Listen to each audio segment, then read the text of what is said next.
There is a specific kind of silence that only exists in the American Midwest during a heavy winter. It is not a peaceful silence.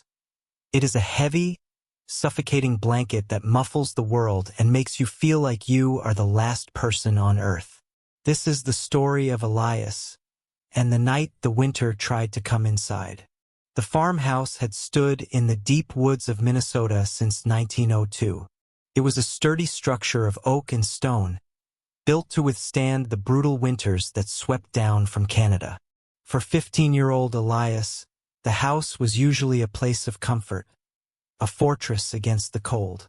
But tonight, as the sky turned a bruised shade of purple and the wind began to howl through the pines, the house felt different, felt like a cage. Elias's parents were packing hurriedly by the front door. His aunt, living 3 towns over, had fallen suddenly ill, and the roads were predicted to close within the hour due to the incoming blizzard. His father, a tall man with calloused hands, gripped Elias's shoulder. The generator is gassed up, the wood stove is full, and the doors are locked, his father said, his voice serious. We'll be back by tomorrow afternoon. You're the man of the house tonight, Eli. Keep the fire burning. Elias nodded, trying to look braver than he felt. He wasn't a child anymore, but the prospect of being the only living soul for 5 miles in any direction was daunting.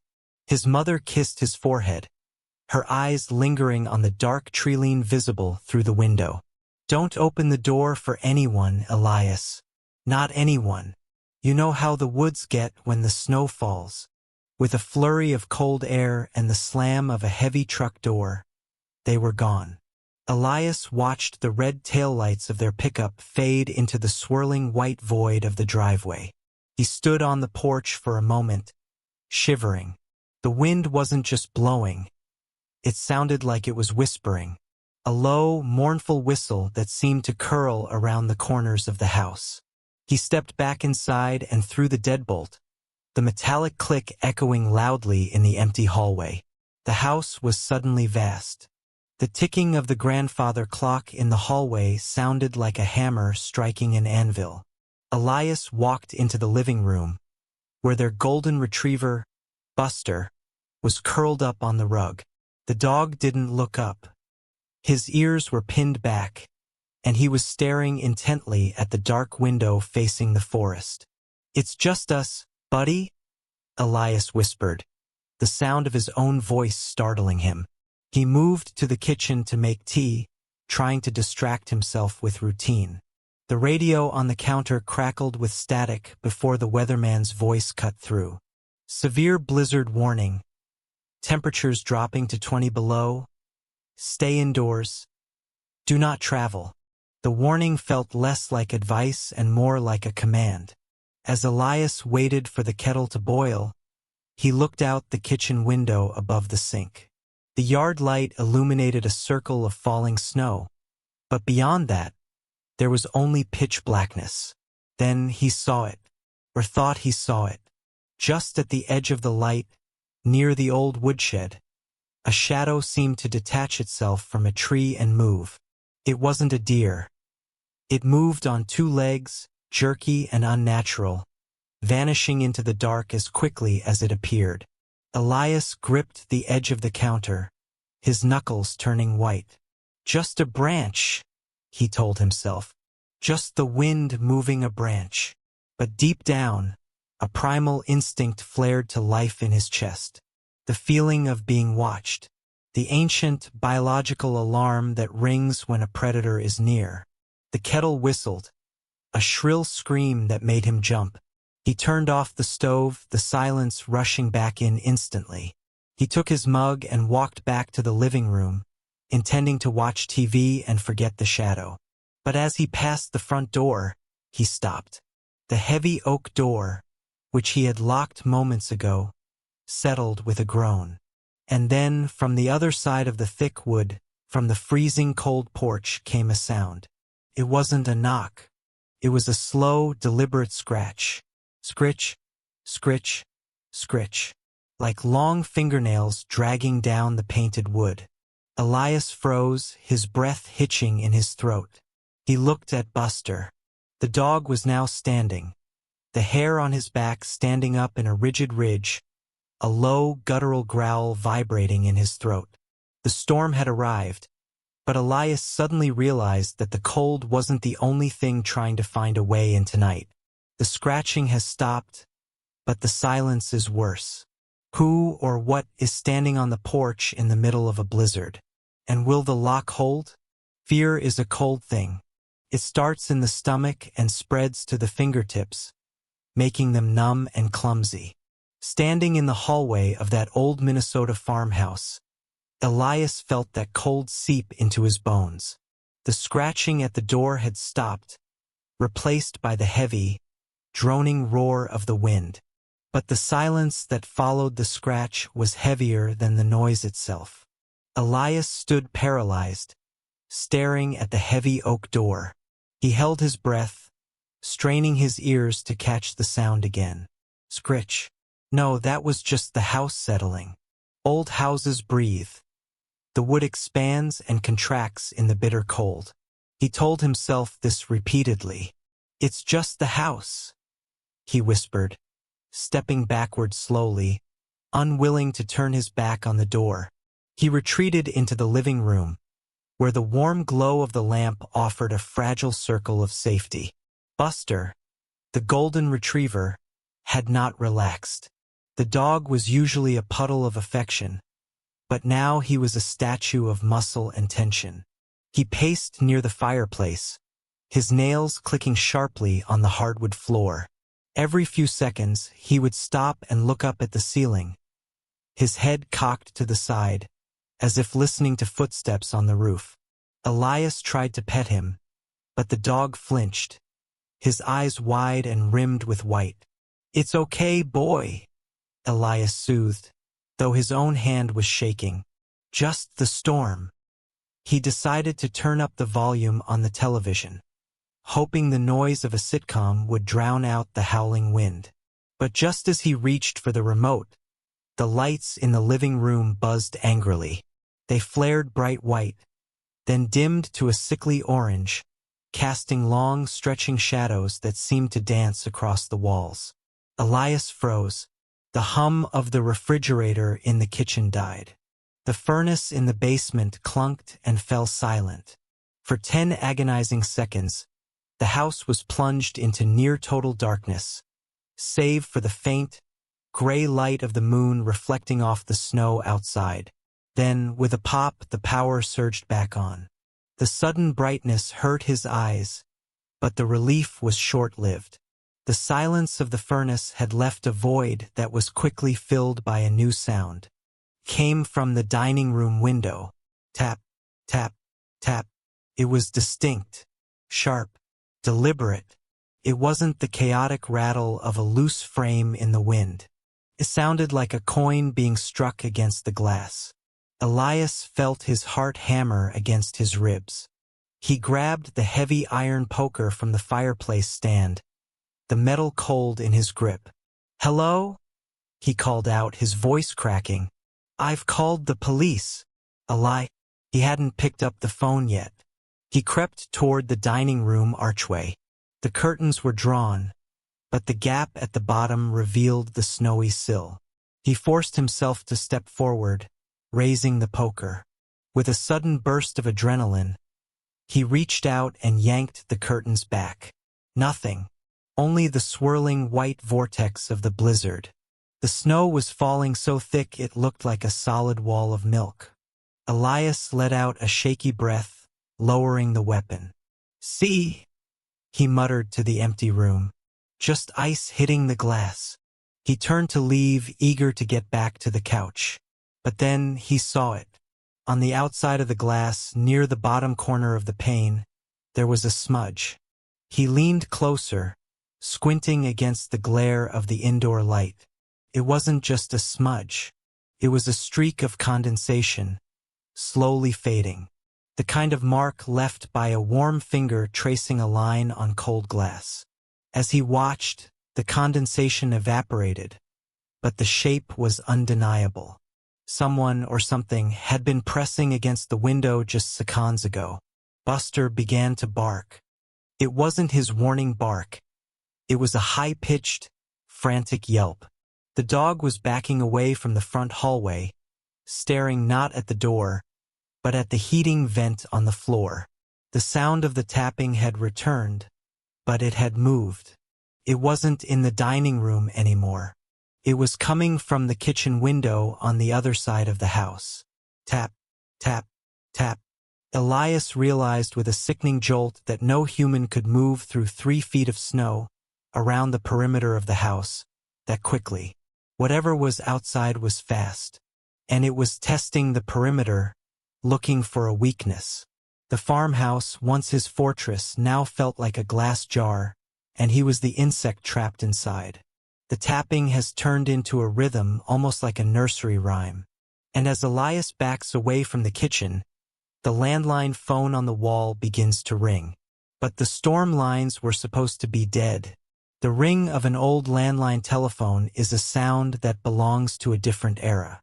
In the silence of the farmhouse, it was a shrill, mechanical scream that seemed to vibrate the very nails in the walls. Elias stared at the wall-mounted device in the kitchen. The cord dangled like a black snake.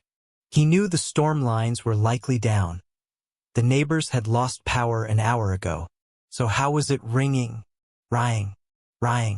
He took a hesitant step forward, his hand trembling as he reached for the receiver.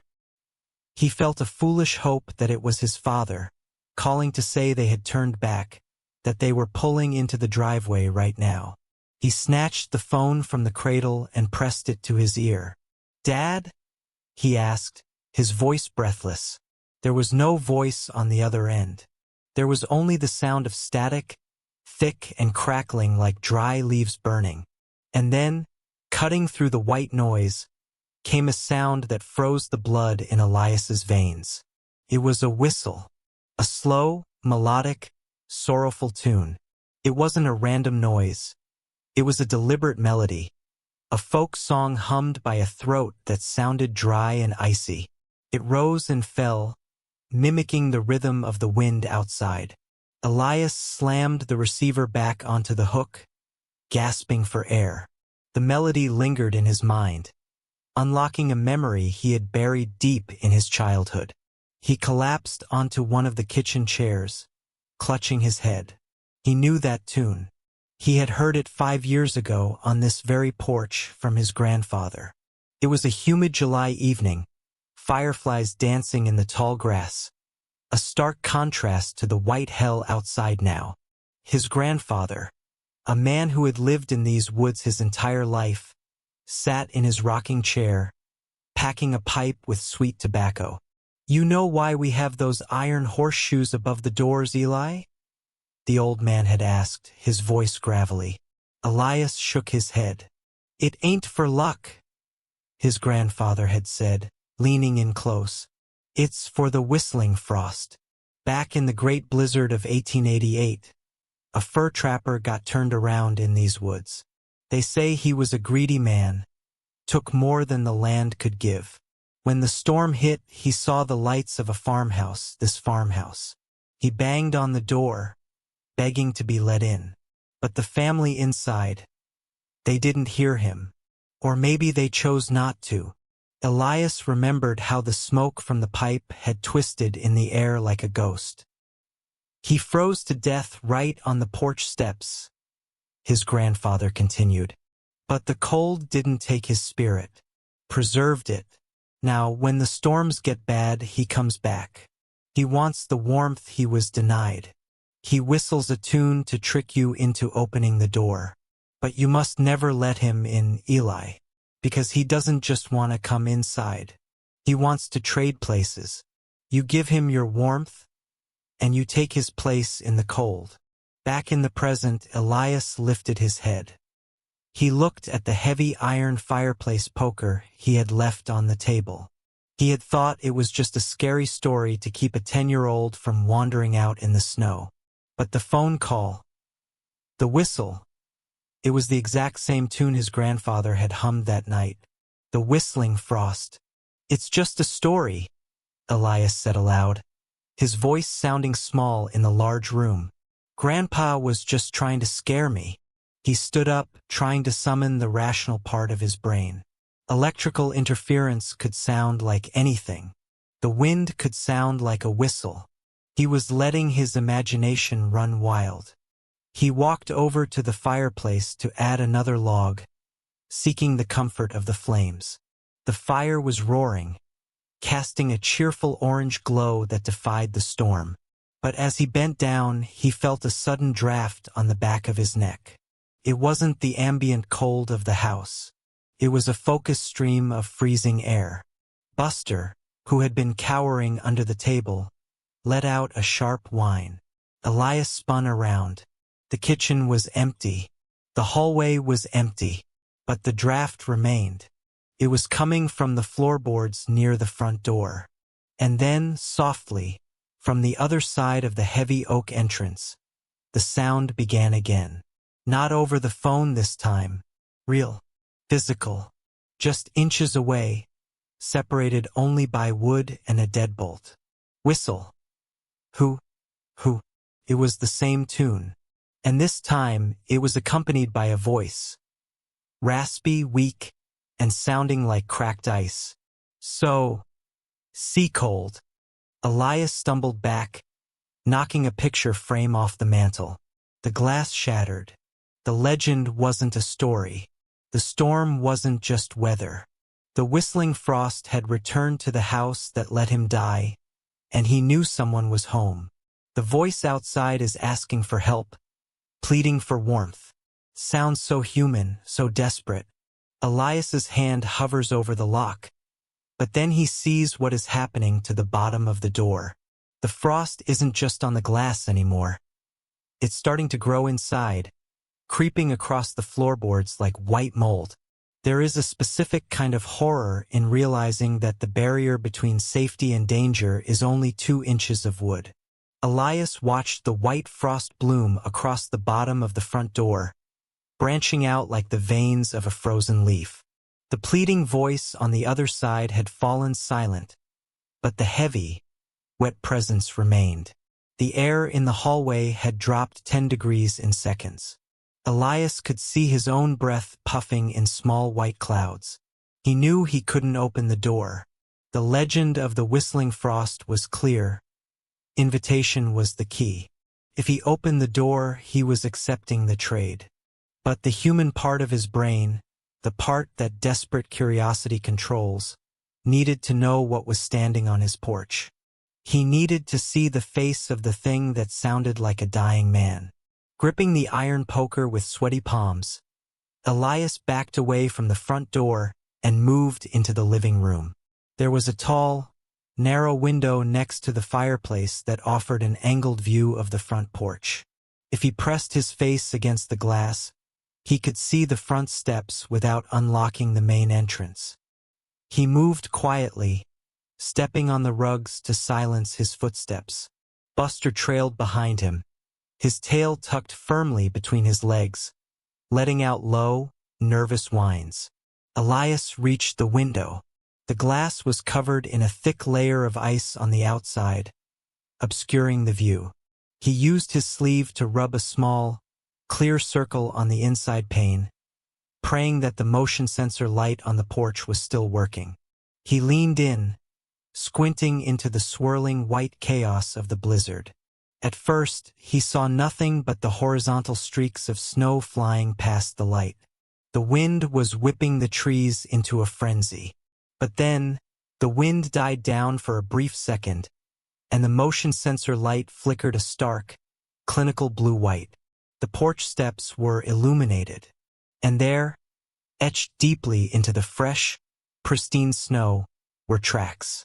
Elias felt his stomach drop as if he were falling in a dream. They were footprints, but they weren't the heavy boot prints of a lost hunter or a stranded motorist. They were the distinct, naked impressions of bare human feet. Toes splayed wide, the arch collapsed. They were dark, hollow pits in the snow, leading from the edge of the woods, up the 3 wooden steps, and across the porch floorboards. The horror wasn't just in the bareness of the feet. No human could walk barefoot in 20 below weather without losing their toes to frostbite in minutes. The true horror was the direction. The tracks led straight to the front door, stopping right at the welcome mat. Elias scanned the snow frantically, looking for the return tracks.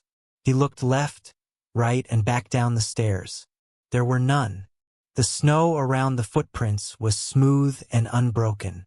The realization hit him with the force of a physical blow. The thing hadn't left. It hadn't walked away after he refused to open the door. It was standing there right now, pressed flat against the wood, still as a corpse, waiting.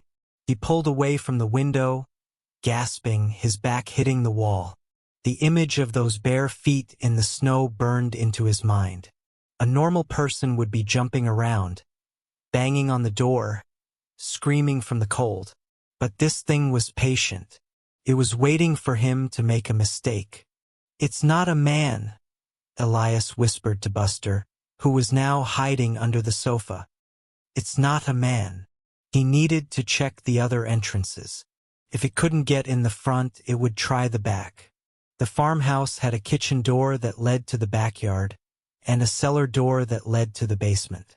Elias ran to the kitchen, his socks sliding on the floorboards. The kitchen was dark, illuminated only by the digital clock on the microwave. He rushed to the back door, reaching for the deadbolt to ensure it was engaged. His hand stopped inches from the lock. The latch on the back door was horizontal, locked, but as he stared at it, he noticed something wet on the floor inside the kitchen, right at the threshold. A small puddle of melted snow, and next to it, the distinct smell of wet, rotting wool and ozone. The back door is locked, but the puddle on the floor is fresh. How did snow get inside a sealed house? Elias looks up at the glass pane of the back door and realizes the lock isn't the problem. The glass has a perfect circular hole cut right near the handle.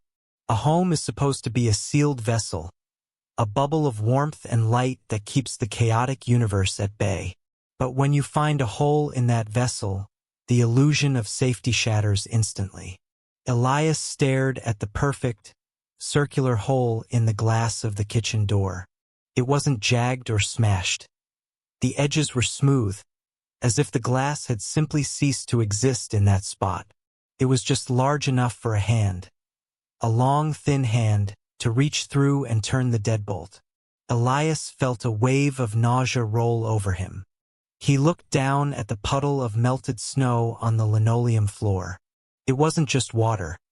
It was gray and murky, filled with pine needles and bits of dead frozen earth. Someone had stood here. Someone had reached in, unlocked the door, opened it enough to step inside. And then, this was the thought that made Elias's knees buckle. They had closed and locked the door behind them. "No," Elias whispered, his voice trembling violently. "That's impossible." Buster would have barked. He looked around for the dog. Buster was nowhere to be seen. The golden retriever, usually a constant shadow at his heels, had vanished into the depths of the house. The silence in the kitchen was absolute, save for the whistling wind outside that now sounded like a chorus of mocking laughter. Elias knew he couldn't stay in the kitchen. It was too exposed, too many windows. He grabbed a roll of duct tape from the junk drawer and a dish towel. With shaking hands, he taped the towel over the hole in the glass, blocking the freezing draft. It was a pathetic defense against the supernatural, but it was all he had. He dragged the heavy kitchen table across the floor, jamming it against the door. The wood screeched against the floor, a sound that echoed too loudly in the quiet house. He backed away, holding the iron poker in front of him like a sword. He needed to find Buster. He needed to get to the center of the house, away from the exterior walls. He moved into the hallway, his eyes darting to every shadow. The farmhouse, which he had known every inch of since birth, now felt like a stranger's labyrinth. The shadows stretched long and thin, looking like grasping fingers. "Buster?" he called out, a harsh whisper. A soft whimper answered him. It came from the living room, but not from the floor. Elias crept forward, rounding the corner. He found Buster squeezed underneath the heavy oak coffee table, his paws over his nose, shivering violently. The dog was staring at the ceiling, specifically at the corner of the room where the shadows were darkest. Elias followed the dog's gaze. There was nothing there but the crown molding and the flickering shadows from the dying fire. But then he smelled it, the scent he had noticed by the back door. Wet wool, old earth, and the sharp metallic tang of ozone. It was stronger here. It was hanging in the air, a visible haze, like breath in a freezer. The temperature in the living room plummeted. The fire in the hearth, which had been roaring minutes ago, hissed and sputtered as if dampened by an invisible wet blanket. Elias watched in horror as the flames turned a strange, sickly blue. The heat was being sucked out of the room, drawn toward the hallway leading to the stairs. He wasn't alone. He knew it with a certainty that bypassed logic. The whistling frost wasn't on the porch anymore. It wasn't in the kitchen. It had moved past him, silent as a shadow, and was now deeper inside the house. The invader was already here, acclimatizing the house to its own cold temperature. As Elias stands in the cooling living room, he hears a sound that stops his heart. It isn't a whistle. It is the creak of the third step on the staircase leading to the second floor. The step that always creaks when weight is put on it. Something is going upstairs to the bedrooms. Fear creates a distortion in time. For Elias, the creak of the third step on the staircase seemed to echo for an hour, though it lasted only a second. He stood at the bottom of the stairs, the iron poker raised, his knuckles white. He watched the shadows at the top of the landing, waiting for a face to peer over the banister, waiting for the pale, frostbitten monster to come rushing down. But nothing came. The house fell into a heavy, suffocating silence again. The presence that had been ascending the stairs seemed to simply vanish, evaporating like mist. Elias lowered the weapon slightly, his chest heaving. Was it a trick? A distraction? He strained his ears, listening so hard that he could hear the blood rushing in his own head. Then, the sound returned, but it didn't come from above. It came from beneath the soles of his feet. Clunk, hiss. The sound vibrated through the floorboards of the hallway. It was a mechanical, dying groan. Elias recognized it instantly. It was the oil furnace in the cellar, the heartbeat of the house, the machine that was keeping the deadly Minnesota winter at bay. It sputtered, coughed once, and then died into a profound silence. The gentle hum that had been a background noise all night was gone. Elias felt the change instantly. Without the furnace pushing heat through the vents, the drafts from the windows and the hole in the back door began to take over. The air turned crisp and biting. He realized with a sinking dread that this was the creature's plan.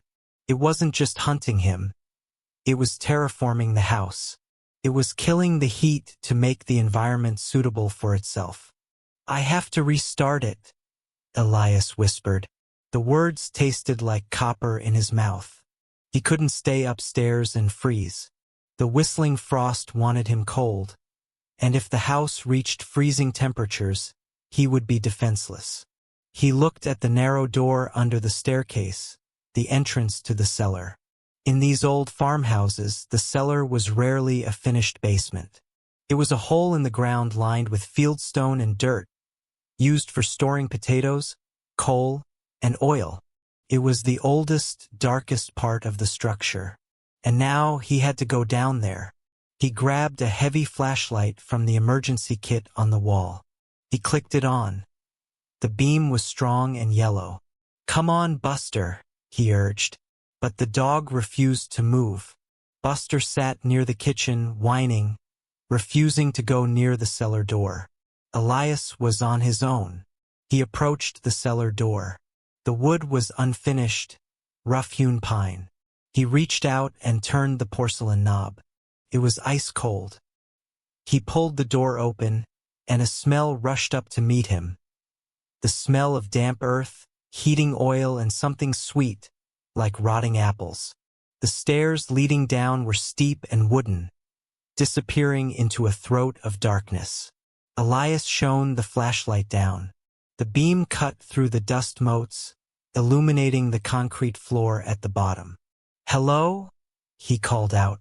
"Is anyone down there?" Silence answered him, but it was a heavy silence, a silence that felt like it was holding its breath. Elias took the first step. The wood groaned. He descended slowly, one step at a time, the flashlight sweeping left and right. He reached the bottom and swung the light toward the large, red metal furnace in the center of the room. It sat there like a dormant beast. He moved toward it, checking the pilot light view window. Dark. The flame was out. He reached into his pocket for matches. He needed to relight the pilot. As he knelt on the cold concrete, his flashlight beam swept across the far wall, where the old coal chute used to be. It had been boarded up for decades. Elias froze. The boards over the coal chute were not broken. They were intact. But on the stone wall right next to them, scratching sounds began. Not from the outside, from the inside of the wall. Scritch, scritch. It sounded like something was inside the foundation itself, clawing its way out from the dirt behind the stones. And then, a sound came from the corner of the basement, hidden behind a stack of old cardboard boxes. It wasn't a scratch. It was the sound of a child giggling. A wet, breathy giggle that didn't belong to a living child. Elias spun around, shining the light at the boxes. The shadows stretched and warped. The giggle came again, louder this time. "Warm." The voice whispered from the darkness behind the boxes. So, warm. The furnace wasn't the only thing in the basement. The entity hadn't just come in through the door. It had seeped down into the roots of the house. Elias fumbled with the matches, his hands shaking so badly he dropped the box. He was in the belly of the beast now, and the light was the only thing keeping the cold fingers away. Elias scrambles to pick up the matches. As he grabs them, the flashlight flickers and dies. Total darkness. In the black void of the cellar, he feels a breath on his ear. Not from the boxes, but from right behind him. Terror is a powerful fuel. It can freeze a man in place, or it can give him the speed of a prey animal escaping a jaw. In the pitch-black darkness of the cellar, feeling the cold breath of the unseen entity on his neck, Elias didn't think. He reacted. His thumb struck the matchbox in his hand with frantic desperation. The match flared to life, a small, hissing explosion of sulfur and yellow light. For a split second, the flame illuminated the space behind him. There was no solid body there, only a swirling mist of ice crystals that seemed to recoil from the heat of the tiny flame. But the malice in the air was thick enough to taste. Elias didn't wait to see if the mist would reform. He scrambled up the wooden stairs, taking them two at a time, the match burning down to his fingertips. He burst through the cellar door and slammed it shut, throwing the bolt with a force that shook the frame. He backed away, chest heaving, listening to the silence from the other side. There was no pounding, no scratching, just the cold radiating through the wood like a block of dry ice. The house was now tomb-quiet and freezing. Without the furnace, the temperature was dropping rapidly. Elias could see his breath in the hallway. He knew he couldn't go back down there. The basement was lost territory. He needed a sustainable light source. He fumbled his way to the kitchen drawers, finding a thick pillar candle and an old brass holder his mother kept for emergencies. He lit the wick, and the soft, Golden glow pushed the shadows back, creating a small, trembling sphere of safety. Holding the candle, Elias felt a sudden, irrational need to be higher up. The ground floor felt too exposed, too accessible. The memory of the footprints leading to the door and the hole in the kitchen glass made his skin crawl. He whistled for Buster, but the dog was gone, likely hiding under a bed upstairs. Upstairs, Elias whispered. I'll go to Mom and Dad's room. It has the best lock. He ascended the main staircase, the candle casting long, dancing shadows against the floral wallpaper. The old wood creaked under his weight, masking any other sounds in the house. He reached the landing. The hallway to the bedrooms was a tunnel of darkness. He moved toward the master bedroom at the end of the hall. The door was ajar. He pushed it open and stepped inside. The room was freezing. The window had been left unlatched by his father in the rush to leave. No, it was closed, but the cold was seeping through the glass. Elias walked toward the window, intending to draw the heavy curtains to trap whatever heat remained. The master bedroom was on the second floor, 20 feet off the ground, overlooking the snowy yard and the forest beyond. As he reached for the curtains, the candle flame flickered violently, almost dying out. Elias leaned closer to the glass, peering out into the storm. The snow was still falling, but the moon had broken through the clouds, casting a pale, silver light over the world. And then he screamed. There, on the other side of the glass, 20 feet in the air, with no balcony, no ladder, and no tree limb to support it, was a face. It was pressed flat against the pane, the skin as white as the snow, peeling and gray with frostbite. The lips were blue and pulled back to reveal black, rotting gums. The eyes were wide, lidless, and entirely black, staring directly into Elias's soul. It wasn't floating. Its hands, long and skeletal with blackened fingernails, were gripping the window frame, digging into the wood of the siding. The creature was clinging to the side of the house like a spider. Elias stumbled back, dropping the candle. The room plunged into darkness, save for the moonlight illuminating the monster in the window. The creature didn't scream. It didn't roar. It simply raised one hand and tapped on the glass. Tap, tap, tap. The same rhythm as before. The face tilted, and the mouth opened, miming a whistle that Elias couldn't hear through the glass, but felt in his marrow. The creature is outside the second-story window, staring in.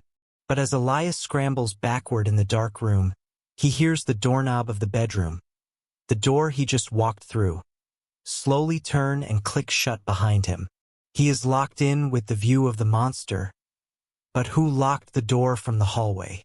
There is a cruelty to the supernatural that goes beyond physical violence. It is the cruelty of hope. The monsters of American folklore, the skinwalkers, the wendigos, the haints, they don't just hunt your body. They hunt your mind. They use your memories against you, twisting the familiar into something grotesque. Elias was about to learn that the lock on the door wasn't there to keep him in. It was to keep him listening.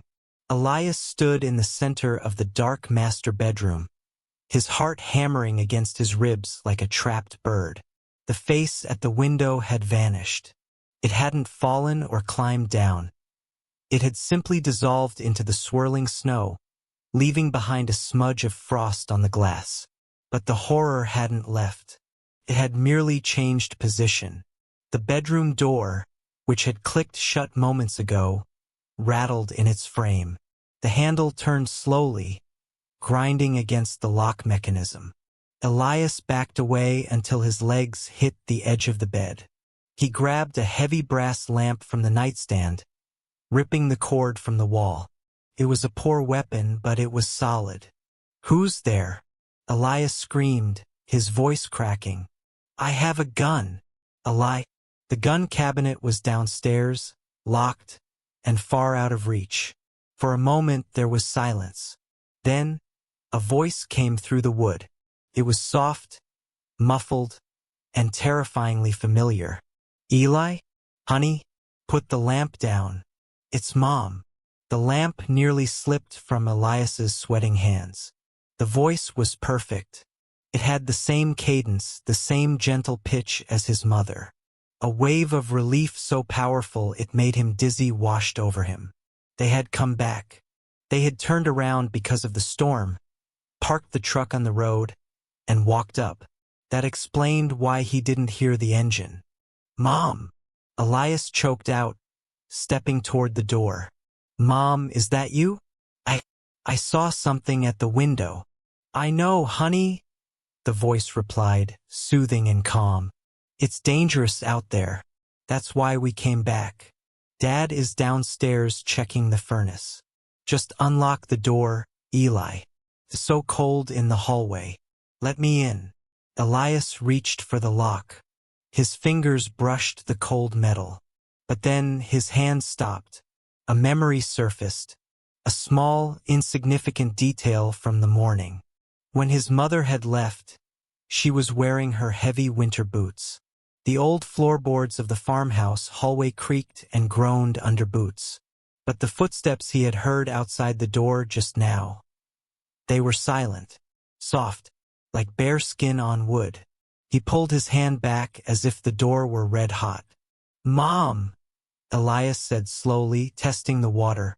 "What did you say to me right before you got in the truck?" Silence. The wind howled outside, rattling the window pane where the face had been. "I said I love you, Eli," the voice cooed. "Now open the door." "No," Elias whispered, the tears hot in his eyes. "No, you didn't. You said, 'Don't open the door for anyone.' You told me not to open the door." The silence on the other side of the door changed. It wasn't the silence of a person waiting. It was the silence of a predator calculating. The atmosphere in the hallway shifted. The temperature dropped so sharply that frost began to crystallize around the keyhole. Then the voice changed. It didn't become a demonic growl. It stayed exactly the same, his mother's voice, but the rhythm broke. It became mechanical, skipping like a scratched record. "Open the door, Eli. Open the door. Open the door." The words ran together, losing their meaning, becoming a rhythmic chant. "Open. It was the sound of something that had learned human speech but didn't understand human emotion. The doorknob began to rattle violently, shaking the entire frame. The wood groaned under immense pressure. Elias backed away, realizing the entity wasn't just outside or in the basement. It was right there.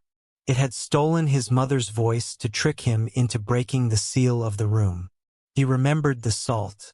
His grandmother used to put lines of salt on the windowsills. He didn't have salt, but he had iron.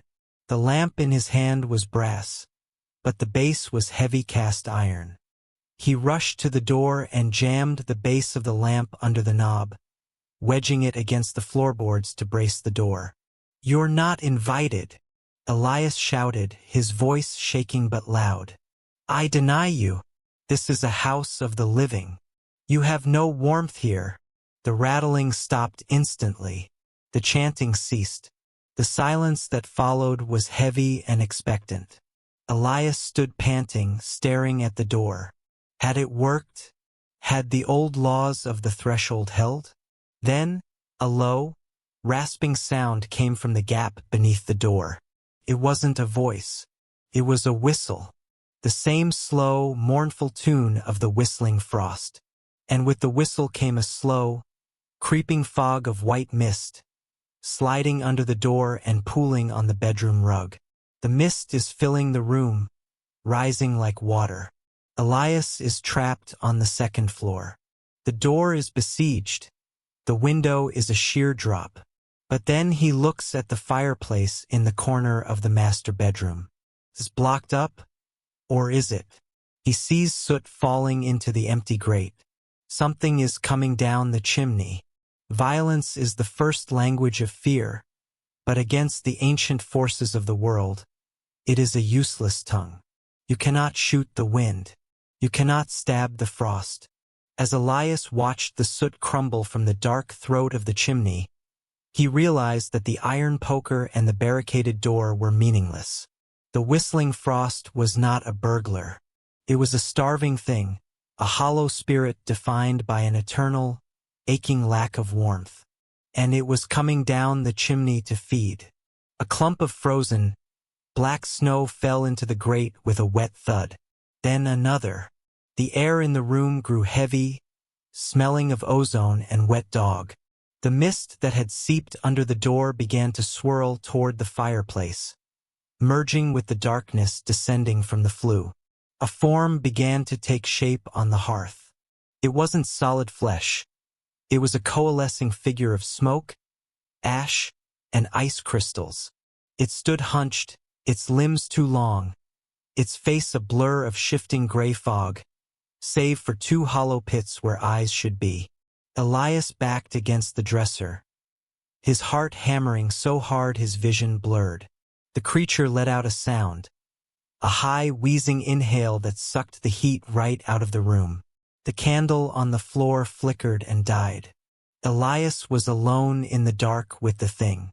He felt the numbness creeping into his fingers and toes. It was trying to freeze him from the inside out. Panic screamed at him to run, to smash the window and jump. But a deeper, ancestral instinct took over. He remembered his grandfather's words. He wanted the warmth he was denied. The spirit wasn't just evil. It was desperate. The original sin of the farmhouse wasn't that the trapper died. It was that the family had refused to help him. They had chosen greed over compassion. To fight the spirit was to repeat the cycle. To survive, Elias had to break it. His hands, stiff and clumsy with cold, groped along the top of the mantelpiece. His fingers brushed against dust, a picture frame, and then the rough sandpaper texture of a matchbox. His father always kept matches near the hearths. Elias grabbed the box. "I am not them," Elias shouted, his voice cutting through the whistling wind filling the room. The shadowy figure on the hearth paused, its head tilting in a jerky, bird-like motion. The temperature held steady for a heartbeat. Elias fell to his knees before the fireplace, right in front of the entity. It was a move of submission but also of power. He reached into the grate, where a stack of dry birch logs and old newspaper sat ready for a fire that hadn't been lit in years. The entity loomed over him, its cold breath stinging his scalp. He could feel the frost forming in his hair. "You want warmth?" Elias whispered, striking a match. The flame flared, a tiny, defiant orange star in the abyss. "Then take it and leave me be." He didn't throw the match at the monster. He touched it to the dry newspaper in the grate. The paper caught instantly. The birch bark curled and snapped. Fire, the oldest element of human survival, roared to life. The sudden heat blasted outward, hitting the cold spirit like a physical wall. The whistling frost shrieked, not in pain, but in a strange, ecstatic release. The figure of smoke and ice didn't attack. Instead, it leaned into the fire. It opened its impossible mouth and seemed to inhale the flames. The smoke of its body swirled into the chimney, drawn up by the draft of the heat.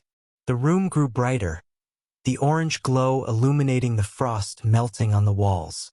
Elias stayed on his knees, feeding the fire, watching as the entity dissolved. It wasn't destroyed. It was satisfied. The cold pressure in the room lifted.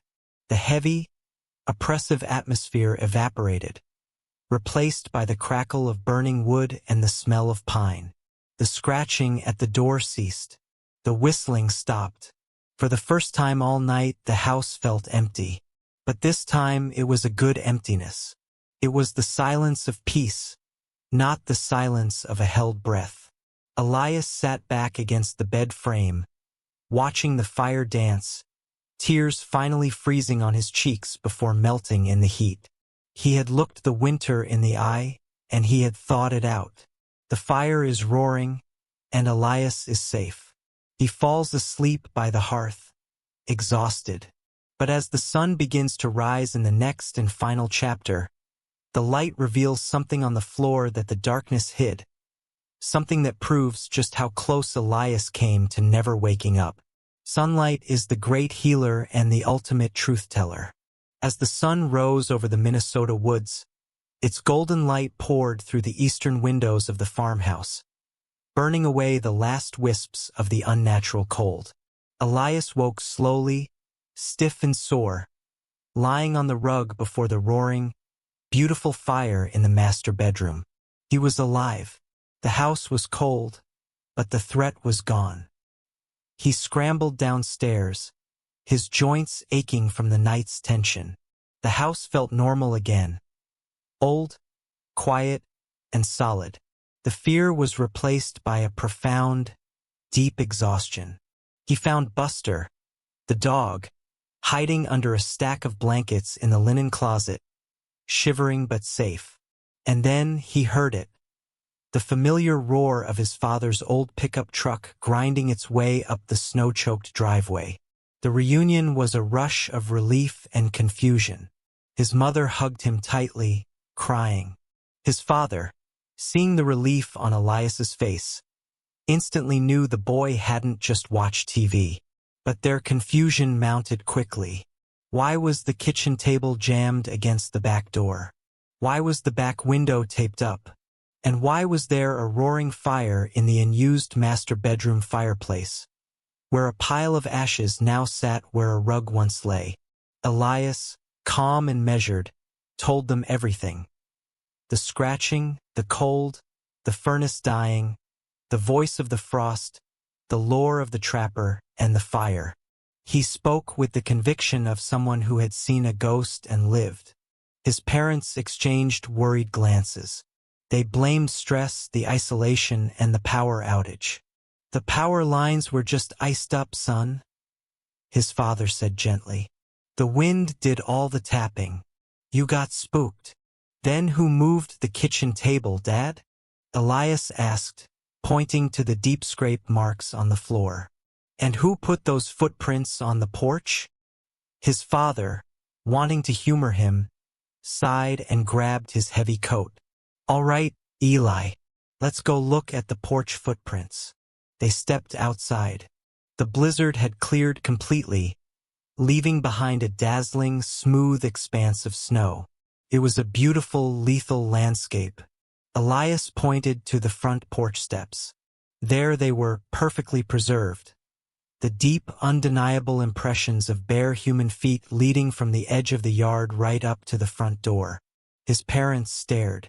His mother gasped, covering her mouth. This was physical evidence of something unnatural. No human could have done this and survived the night. "I told you," Elias whispered. "It was waiting for me." But then his father turned and pointed toward the driveway, where they had just pulled the truck in. The snow was untrammeled there, except for the heavy tire marks. However, slightly off to the side, running parallel to the tree-line that led deep into the forest, was a new set of tracks. These tracks were fainter, less distinct than the ones on the porch. They were small, shallow depressions, the size of a teenager's bare feet. They began near the side of the house, where the kitchen breach had occurred, and led away, deeper and deeper into the woods, heading toward the frozen river miles away. "Wait a minute," his father said, his voice dropping to a serious tone. "Those are new tracks.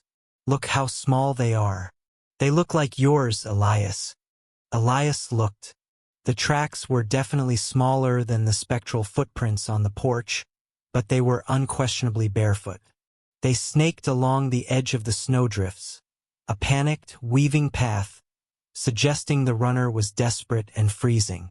They led for almost 50 yards into the desolate woods before abruptly stopping and vanishing, as if the person had simply dissolved into the snow. His mother looked from the tiny, barefoot tracks to Elias's still pink, living feet. Eli, were you sleepwalking? Did you go outside? Elias shook his head, a cold wave of realization washing over him. He remembered the deepest part of the legend. The whistling frost doesn't just ask to come in, it wants to trade places. He remembered the chilling cold that had gripped him in the bedroom, the mist seeping in, trying to smother his heat. He hadn't been sleepwalking. He hadn't been dreaming. At some point during the siege, the spirit had managed to draw the warmth and the soul out of him, almost sending Elias out into the dark to freeze and become the next whistling frost. The fire in the upstairs room hadn't just banished the spirit. It had called him back. It had drawn his life and heat back into the hearth, saving him from following his own ghostly tracks into the blizzard. True strength is found not just in protecting your boundaries, but in understanding the deeper needs of the hungry world around you. Sometimes, compassion is the only thing that can break a curse, but the price of that compassion is always to know just how close you came to losing yourself. The bare footprints of Elias vanished 50 yards from the house. But if the fire pulled his soul back in time, who or what made the final set of tracks that faded into the frozen wilderness?